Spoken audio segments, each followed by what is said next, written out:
All right, hello everyone. Hope you all are doing well. I do believe that I am on Rumble here.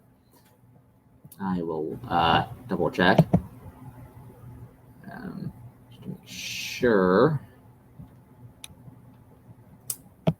But yes, today is a video that it's not nothing about the news or anything like that. I'm going to go through one of Tolkien's writings here.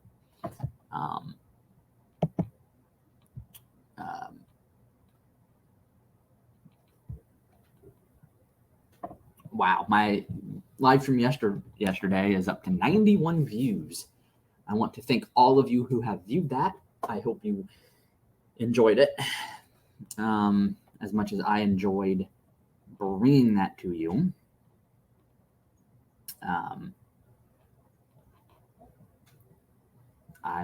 Like I've said, I'm having lots of fun with this and want to keep doing it. All right, so I don't know what's going on here. I'm trying to see if I am live yet, but I know I am through the StreamYard here, but I don't know about Rumble yet. I do definitely need to get another computer screen, but yes, I am live on here. Cool. I think. Cannot tell. I'm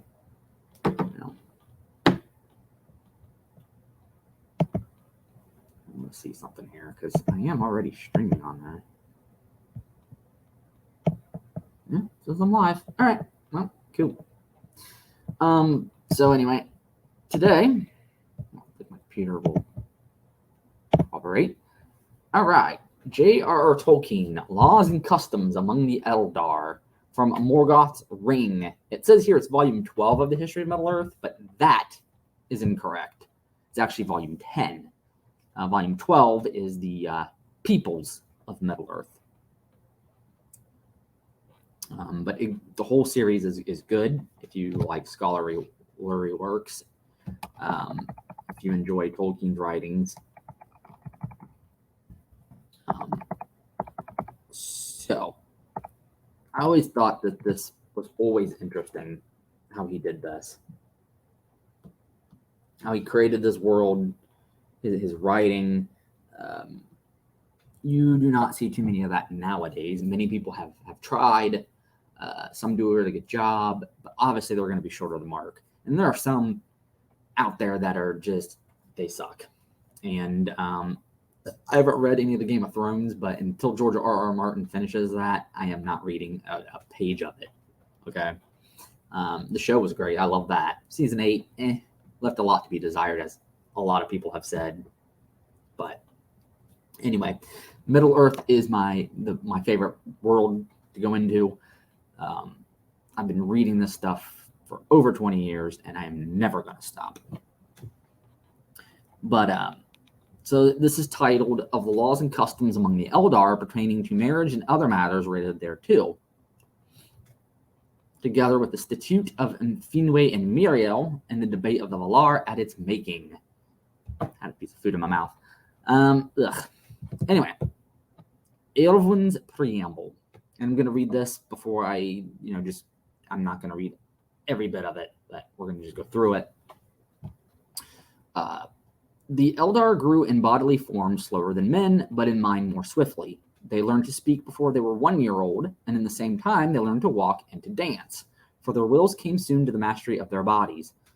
Nonetheless, there was less difference between the two kindreds, elves and men, in early youth, and a man who watched elf children at play might well have believed that they were the children of men of some fair and happy people.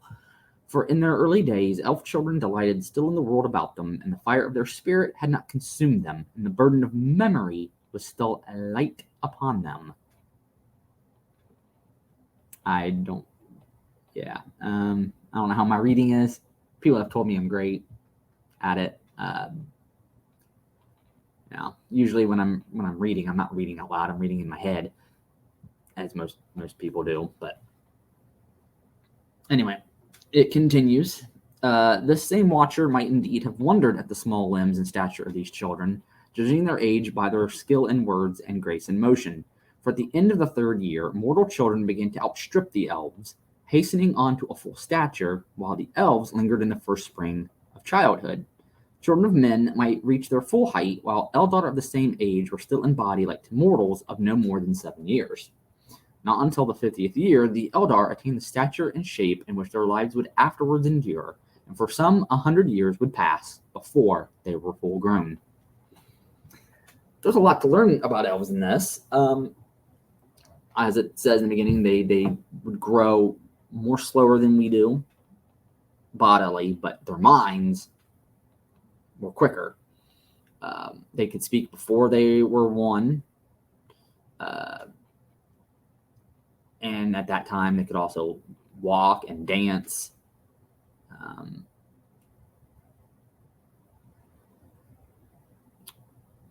It says there was less difference now because elves are us. They look like us. They're basically what we would be if we had not fallen. What would our art be like if we had not fallen? And there's a lot of talented artists out there. But if we were immortal, would it look a whole hell of a lot better? What would Middle-earth be if Tolkien had that kind of a life? If he was still alive today, I mean, this stuff, who knows where this would be?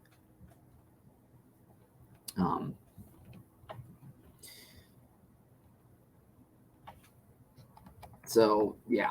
And then, of course, we start to get into, I mean, it does say that first that,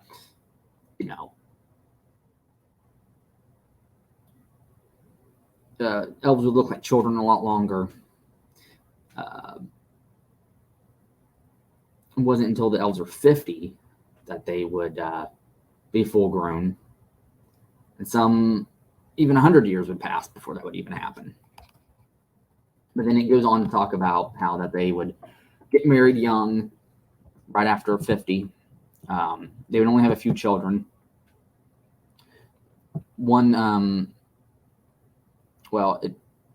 So it says there are seldom more than 4 children in any house. And there, of course, is an exception. This would be the house of Feanor. He had 7 sons. Do not ask me to name them all right now, because off the top of my head, I probably couldn't. I could just name a few, like Celegorm, Maedhros, Maglor. That's just off the top of my head. Curufin was another one. Didn't he have 2 twin sons, I believe? But yeah, that's one notable exception. And yeah, it continues on to talk about marriage and how that they would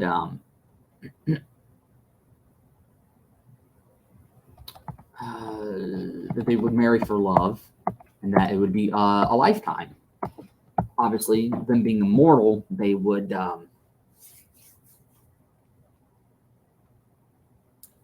be married forever. So they didn't take that stuff lightly. They knew who they wanted to marry. They married young, and then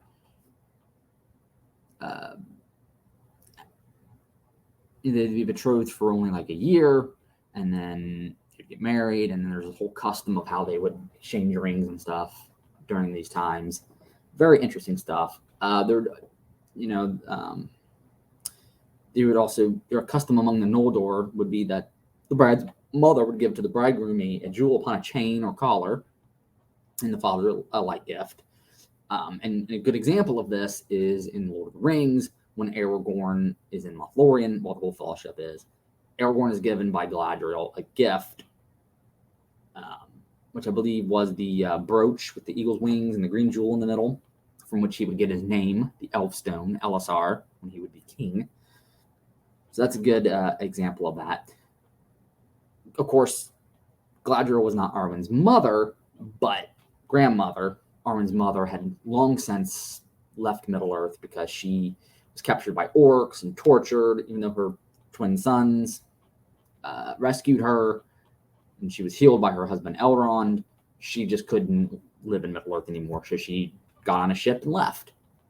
And so her mother, Galadriel, had to take her place in this gift giving, which you see in the Lord of the Rings happen. And it also talks about in here how divorce is unthinkable, premarital sex is unthinkable. There would be no sex outside of marriage. Elven women, oddly, would be pregnant for 1 whole year instead of the 9 months that a human woman would. And that's kind of interesting because obviously women can give birth and they must be very strong because they can actually, I mean, again, I'm a man. I don't know. I've never had a baby. But would a human woman be able to go 1 whole year pregnant? I mean, they're very tough and can go through 9 months, but a whole year, something different. And obviously, elves, not real. But let's stick with this little fantasy world here.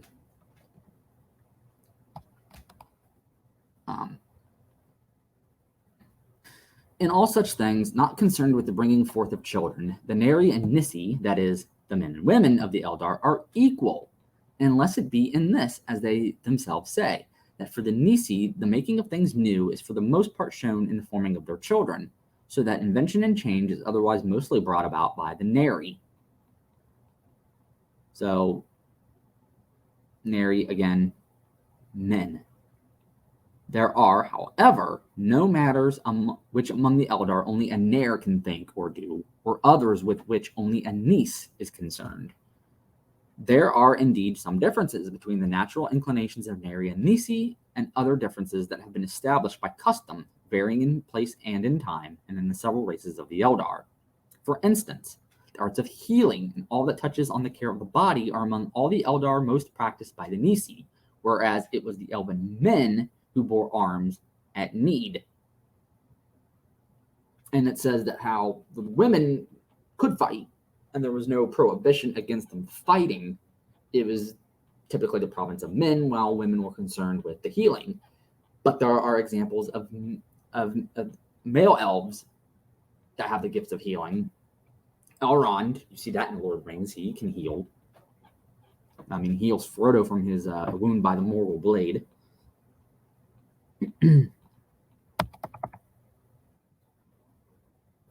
And that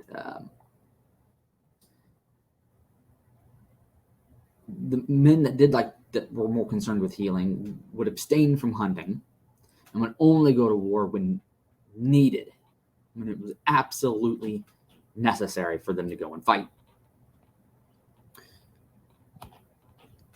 As for other matters, we may speak of the customs of the Noldor, of whom most is known in Middle-earth. Among the Noldor, it may be seen that the making of bread is done mostly by women, and the making of the lembas is by ancient law reserved to them. Yet the cooking and preparing of other food is generally a task and pleasure of men. And we even have, in the real world, especially today, men that do like to cook.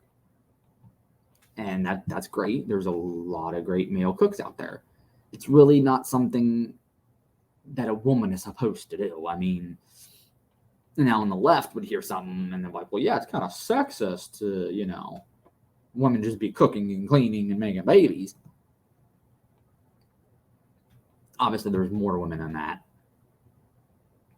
Tolkien encouraged his daughter to get an education. He was very pro women, have an education, having a career. Obviously, there's nothing wrong with that.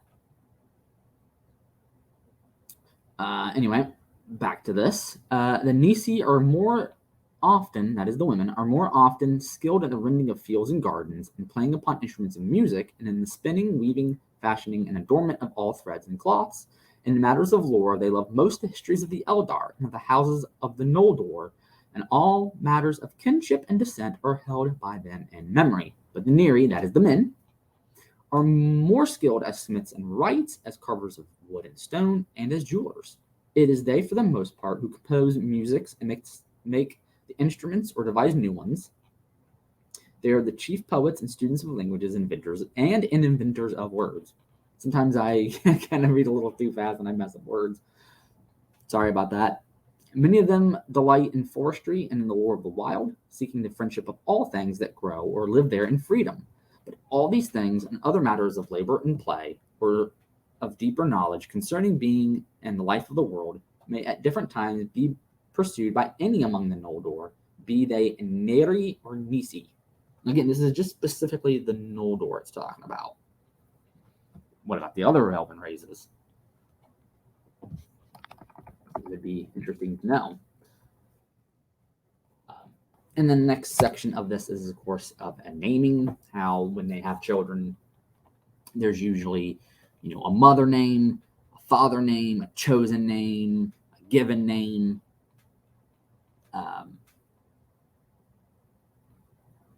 So the first name, of course, is the father name.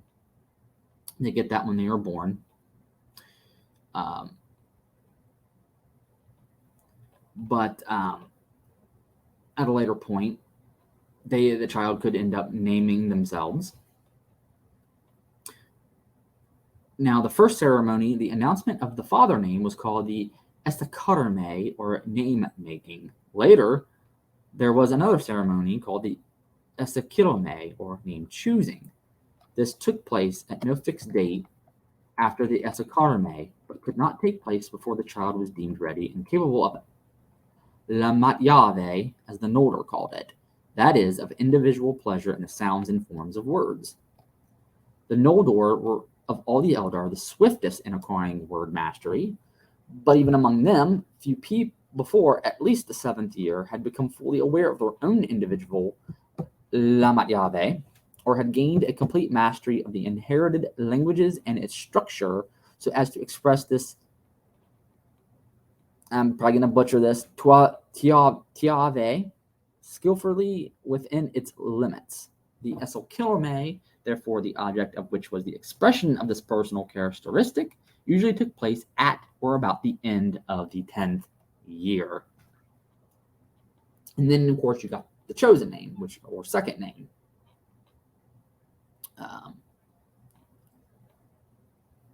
And then those were their true names. But the father name was public, whereas the chosen name was private, but not secret, as it says. Regarded as part of their personal property. Interesting.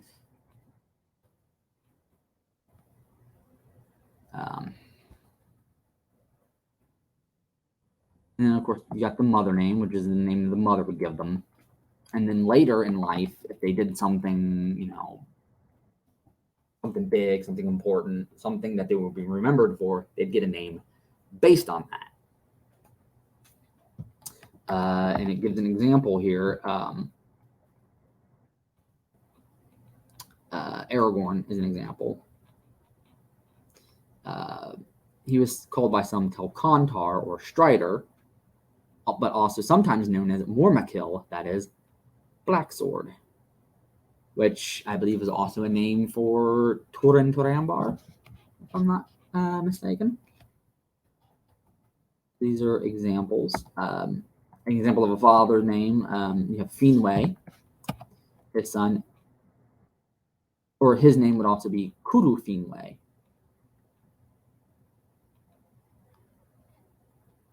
Which, father of, or son of Finwë, or father of, okay, I'm kind of skimming through some things, because like I said, I'm not going to go through and read this whole thing. And then, of course, you get the next section, which is about death. And then here it talks about, of course, we have a soul or spirit and a body. The body was called the Roa, while the spirit was Theia, like in the name Feanor, spirit of fire.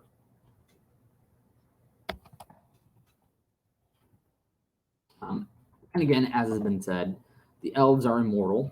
They were not meant to die like we are, but elves do die, right?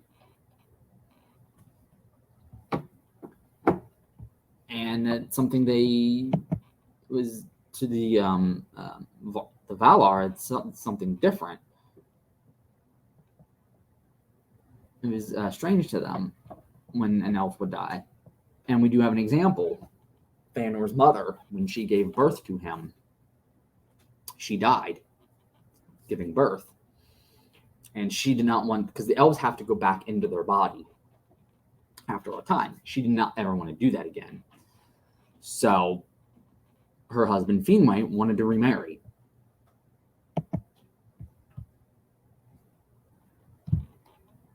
And he did. And that's where his 7 sons, he did. And that's where he ended up having another son.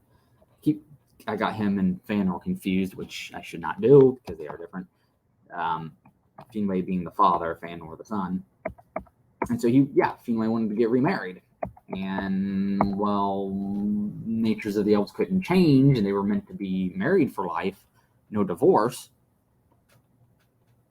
So what do? And, they were able to judge that this is what's going to happen. And so it happened. And I think that's one of the reasons why he wrote this piece, was to account for that.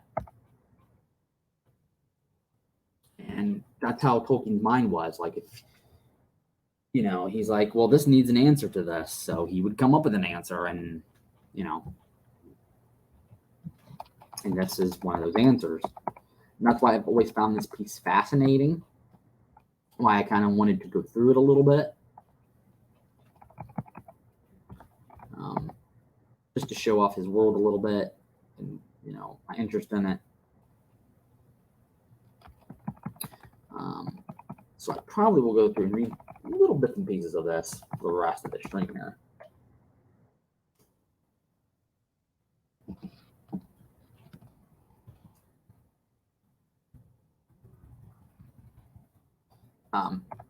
It must be understood that what has yet been said concerning Eldar marriage refers to its right course and nature in a world unmarred, or to the manners of those uncorrupted by the shadow, into days of peace and order.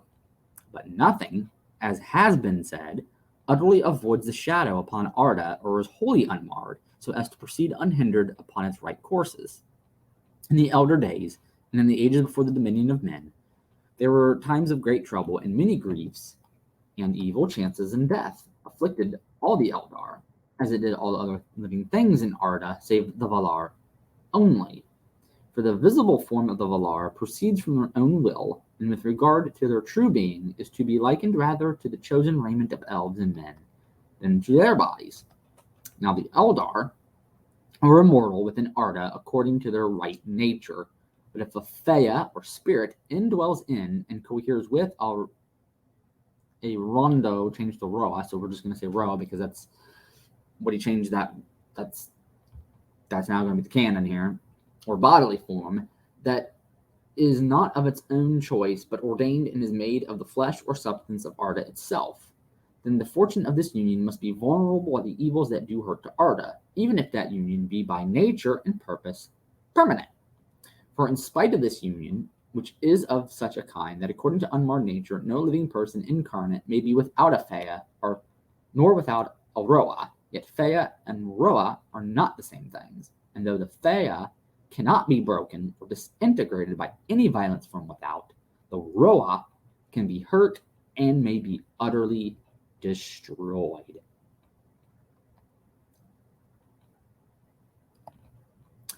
So, and then, of course, it goes on into talking about how the elves faded. And this is pretty interesting, too. So I'm going to read this a little bit. As ages passed, the dominance of their Fear ever increased, consuming their bodies, as has been noted. Fear, of course, being the plural of Fea. The end of this process is their fading, as men have called it, for the body becomes at last, as it were, a memory held by the Fea, and that end has already been achieved in many regions of Middle-earth, so that the elves are indeed deathless and may not be destroyed or changed. Thus, It is that the further we go back in the histories, the more often do we read of the death of the elves of old. And in the days when the minds of the Eldar were young and not yet fully awake, death among them seemed to differ little from the death of men. What then happened to the houseless Fea? The answer to this question the elves did not know by nature.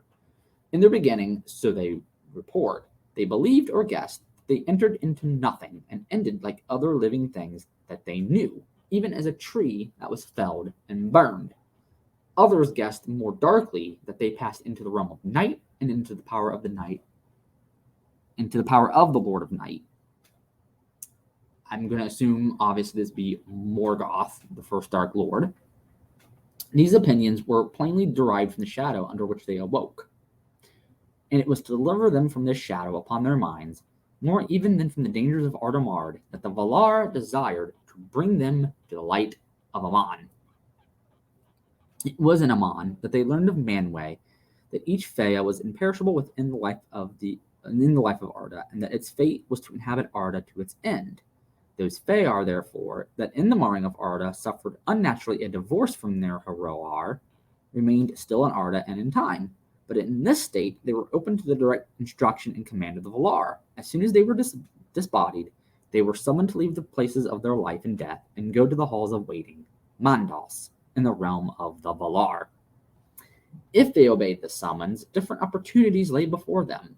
The length of time that they dwelt in waiting was partly at the will of Namo, the judge, Lord of Mandos, partly at their own will. The happiest fortune they deemed was after the waiting to be reborn, for so the evil and grief that they had suffered in the curtailment of their nature course might be redressed. And so, again, when elves would die, they'd have to be rehoused. It says reborn. That was an early concept that Tolkien had, was that they would be reborn in their children. So a sort of reincarnation. Now that was retained, but if you look at the word reincarnate, what does that word mean? Well, re means again. Incarnate, well, that is basically to take on a flesh body.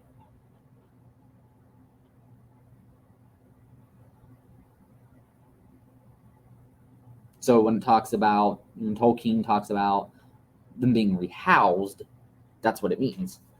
They get a body a new body made for them that looks like their old body, but it is new. And then there you go. And we do see a very Christian concept in this called resurrection.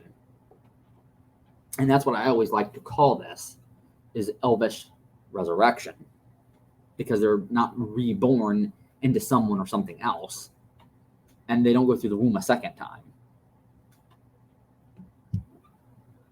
Now, that was something I do believe he toyed with, was them being reborn again, but as themselves again. But I think the later concept is that they would just be given a new body remade for them. And I think this does talk about that in there. It does say it in here.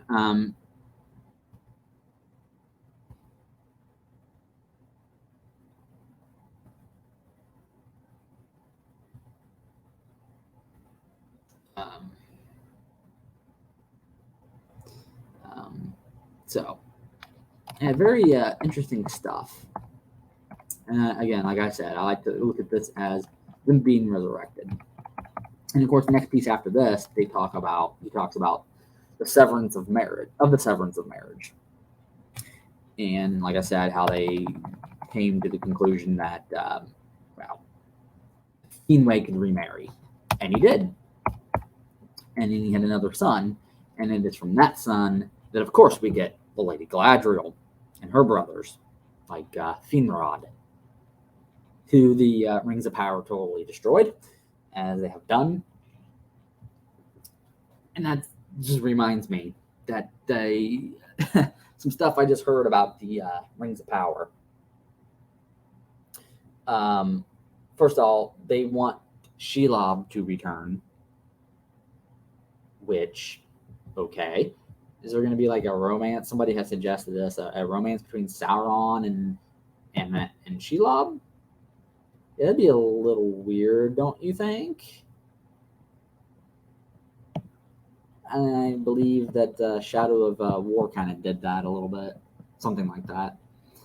And then, so they're going to ruin that, obviously. And who knows what all else. I mean, this is just, it's crazy. That second season is going to be disaster, and I'm just not going to watch it because I have not been watching this stuff.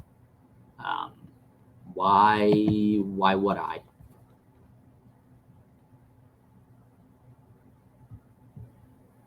So